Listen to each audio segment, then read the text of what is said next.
ជំរាបសួរក្មួយហេតុអីបានចាប់ផ្ដើមលេងបាល់ទះហ្នឹង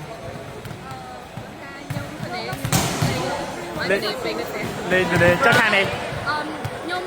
លេងនៅសាលាទៅលេងនៅសាលាយ៉ាងចុះខាងនេះខ្ញុំចង់លេងភាសាតែលេងស្រាយនេះសប្បាយការចាប់ផ្ដើមជាក្រុមដំបូងចេមីអ្នករៀបឬក៏ខាងណាគេអ្នករៀបជាក្រុម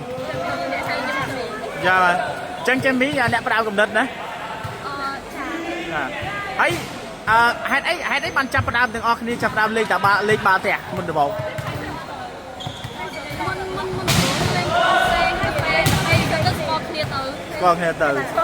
ចាប់ក្រុមលេងអូនេះសប្បាយទូទៅសប្បាយដែរហើយចុះក្រៅពីបាល់ទះលេងអីទៀតលេងបើមកទាត់អីទៅអូក្រៅច្រើនទូរស័ព្ទលេងកុំព្យូទ័រចាខាងនេះខ្ញុំលេងវ៉ៃសៃហើយនឹងបាបតិចដែរខាងនេះវ៉ៃសៃដែរ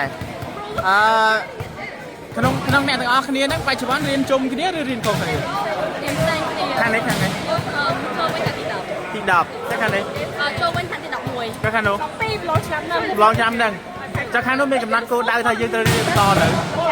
មានកំណត់គោលដៅត្រូវរៀនអីបន្តនៅរៀនយកជំនាញអីច្បាប់ដែរចុះបច្ចុប្បន្នរៀននៅសាលាណាអូចុះខាងនេះរៀននៅ software យកខាងនេះតែក៏ប៉ុន្តែមានកំណត់គោលដៅថាយើងទៅមុខទៀតយកជំនាញអីទៅខ្ញុំរៀនខាង business អូចុះខាងនេះខ្ញុំរៀន business and management business and management ណាឥឡូវពូសំសួរឈ្មោះមួយអាយុប៉ុន្មានឥឡូវខ្ញុំឈ្មោះស្មីឥឡូវនេះខ្ញុំអាយុ15ខាងនេះខ្ញុំចន្ទាឥឡូវអាយុ16ចុះខាងនេះ3នេះបាទអរគុណច្រើន